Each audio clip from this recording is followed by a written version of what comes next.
Next topic है जी आज हमारे पास quartile deviation. It is also called inter quartile range. ठीक है, क्वार्टाइल डेविएशन को हम इंटर क्वार्टाइल रेंज भी कहते हैं। जैसे ही इसके नाम से जाहिर हो रहा है ये क्या है, क्वार्टाइल। और क्वार्टाइल की डेविएशन से मुराद है कि the difference between the first and the third quartile या difference between the upper and the lower quartile divided by the 2, या हम ये भी कहते हैं half of the difference between the first and third quartile is called as quartile deviation. Quartile deviation निकालने के लिए हमें अगर डाटा में पहले क्वार्टाइल्स निकालने पड़ते हैं और फिर उनका दोनों का डिफरेंस लेके क्वार्टाइल डेविएशन आता है। लेकिन अगर हमें उसका कोफिशिएंट ऑफ क्वार्टाइल डेविएशन लेना पड़े तो हम क्या करते हैं, Q3 minus Q1 over Q3 plus Q1। ठीक है, मेरिट्स में क्या है, it is easy to calculate, it can be calculated for the open end classes and it is not affected by the extreme values. क्योंकि अब इसमें हम एक प्रोसीजर के थ्रू क्वार्टाइल्स ले रहे होते हैं तो इसमें हम एक्सट्रीम वैल्यूज़ पे अफेक्ट नहीं हो रहे होते।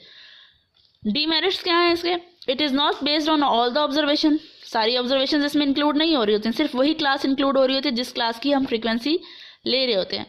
और it is not capable of mathematical treatment. Quartiles के साथ सबसे बड़ा डिसएडवांटेजेस ये है कि आप इसको फर्दर मैथमेटिकली यूज़ नहीं कर सकते। फॉर एग्जाम्पल, हमने क्वार्टाइल डेविएशन फाइंड आउट करना है इस ग्रुप ऑफ क्लासेस का, उसकी फ्रीक्वेंसी गिवन है, फ्रीक्वेंसी का टोटल है 44, तो हमने फर्स्ट क्वार्टाइल लेना। क्वार्टाइल का क्या फॉर्मूला है, Q1 is equal to L plus H over F into N by 4 minus C।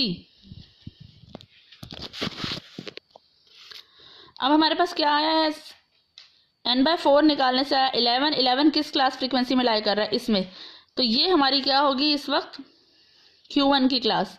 इसका जो लोअर क्लास लिमिट है, लोअर क्लास बाउंड्री है वो दैट इज 79.5, फ्रीक्वेंसी क्या है 12, और इनके दरमियान में जो रेंज आ रही हाइट आ रही है वो क्या है 5। तो 11 माइनस इस क्लास से प्रीसीडिंग वैल्यू लेनी है हमने क्यूमुलेटिव फ्रीक्वेंसी की, तो 11 माइनस 7 5 ओवर 12 इंटू 79.5। इन सारे को सोल्यूशन करेंगे अगर हम 7, तो क्या आ रहा है हमारे पास 81.17 first quartile.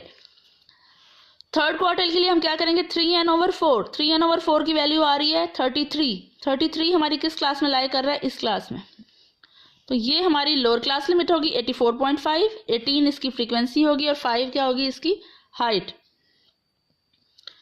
Minus cumulative frequency of preceding class, इसकी वैल्यू आ गई Q3 की 88.39। अब Q3 minus Q1 divided by 2 करेंगे आप, तो आपके पास आंसर आ रहा है 7.22 divided by 2 is equal to 3.61। आपका क्वार्टाइल डेविएशन आ गया है 3.61। अगर अब आपने इसका जो कोफिशिएंट ऑफ क्वार्टाइल डेविएशन है वो खुद निकालना है।